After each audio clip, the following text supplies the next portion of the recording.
right now on 5 on Your Side at 10. Abortion isn't just a reproductive freedom issue, it's a religious freedom issue. Across Missouri, people for and against abortion. What they had to say on the issue as hundreds gathered at the Arch. An update on Kaylee Gain. Her mother shares news weeks after the teen is hospitalized following a violent fight. Relatively dry conditions, why these numbers in the 20s and 30s are important for weather tomorrow and when it changes and brings us our next chance for rain. But first, Missouri's Democratic primary. It's just such a part of America's DNA that, we have an opportunity to show up and vote and be heard. A wrap of the day and when we're hearing the results. Good evening, everyone. I'm Kelly Jackson, and for Brent Solomon, there were more than a dozen polling places around St. Louis and surrounding counties. Voters had just 4 hours to cast their ballots. President Biden, Marianne Williamson, and Dean Phillips were just some of the names on the ballots. It was the first party-run presidential contest in the state since a law was passed in August of 2022, leaving it up to each party to run its own presidential primary or caucus. And that means it can take some time to hear the results. We built in a few days just because we're using an election vendor who's well known in running state and private elections around the country. So they're the ones that will actually be tabulating these. We expect we may have it sooner, but we built in some extra days just in case.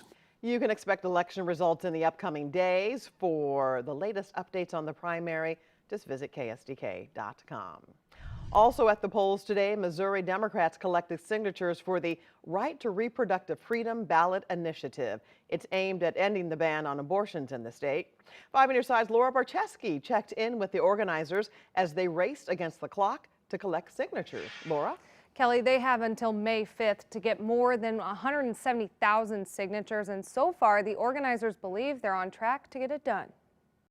As volunteers for Missourians for Constitutional Freedom collected signatures at Democratic primary polls to get reproductive freedoms on the ballot, pro-life organizations marched to the Arch, saying the fight is not over just because Roe v. Wade was overturned. There's no inherent constitutional right to have an abortion, and so millions of children are still continuing to be aborted, and we just want to raise the level of awareness. The ballot initiative on the table right now says the government shall not deny or infringe upon a person's fundamental right to reproductive freedom. Rachel Lazar with Americans United says abortion isn't just a reproductive freedom issue, it's also a religious freedom issue. What I'm proud about isn't just the courage of our plaintiffs in our lawsuit and the challenges to Missouri's abortion bans, but the way that that's helped lead to this ballot initiative, hopefully, that will, be on the ballot in November, so that the voters can overturn these abortion bans, advancing both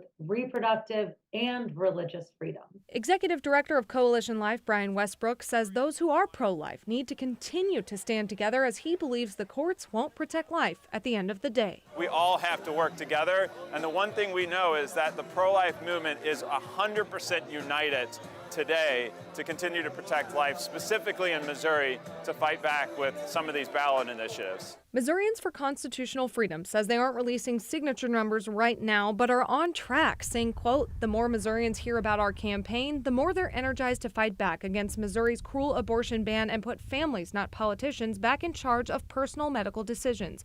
Our grassroots movement continues to build momentum, and we're going to keep doing the work to grow support across the state. You can find out more about the petition and the language that could be on the ballot at ksdk.com. Hundreds of people from organizations across the state gathered in front of Union Station for the anti-abortion march. This was the 7th annual March on the Arch event held downtown. While Roe v. Wade was overturned in 2022, many there say their campaign is far from over. The Supreme Court did not, in fact, eradicate abortion. What it did is it sent it back to the people and the people's representatives. We need to make sure that the pro-life movement continues year after year. In a post-Roe versus Wade world, we need to know that the work continues. Both groups say they will continue to make their voices heard on the issue. Let's talk about our weather. Cool and cloudy downtown as City FC takes on DC United tonight.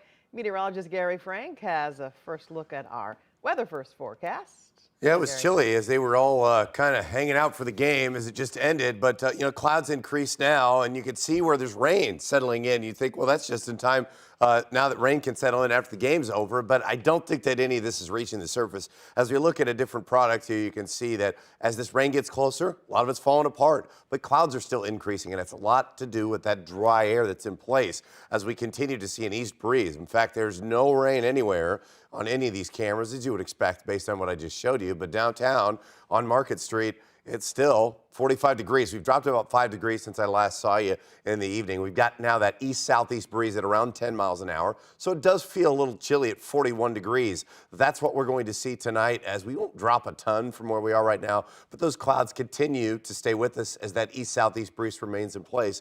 It's also going to keep us dry, but it'll help us warm up a little bit for now. Breezy conditions pick up tomorrow, and that's what I'll highlight as we warm up a little bit more before an actual better rain chance. Who's most likely to get the highest rain totals just ahead. A man is dead after a barn collapse in Monroe County this morning. It happened at around 9:30 off Country Club Lane in Waterloo. Crews were working on tearing down the building, and that's when part of it collapsed on 2 of the workers. Police were called to the scene to free the trapped men. One man was taken to the hospital and is expected to be okay, but a 58-year-old Wildwood man died at the scene. The man's name has not been released until his family is notified. New information tonight on the teen who was critically injured early this month in a fight. 16-year-old Kaylee Gain was involved in a fight that happened near Hazelwood East High. In a recent post to her GoFundMe page, Gain's mother wrote that her daughter is out of the ICU and breathing on her own. Kaylee has been unconscious since the March 8th fight. A 15-year-old is in custody on assault charges. Today, a North County hospital held an event promoting health and wellness in the African American community. It's called the Black Family Wellness Expo. Christian Hospital on Dunn Road held free health screenings, and people had the opportunity to talk with medical experts. Doctors say African Americans are at a higher risk for developing heart disease, stroke, and other chronic illnesses. We know that there are so many disparities, particularly in the Black community, and Black wellness, family wellness is really important for sustaining our communities, for sustaining our well-being. So we want to make sure we're raising awareness and providing information and resources for people. The expo is also encouraging mental health wellness, especially among children, by providing books parents can read to them. Organizers hope this can be an annual event.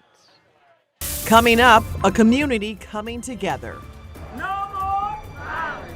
No more violence! How Jennings hopes to put a stop to it after a recent uptick among teens.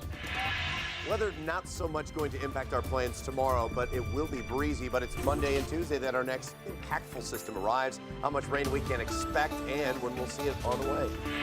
And are fast food prices rising faster than inflation?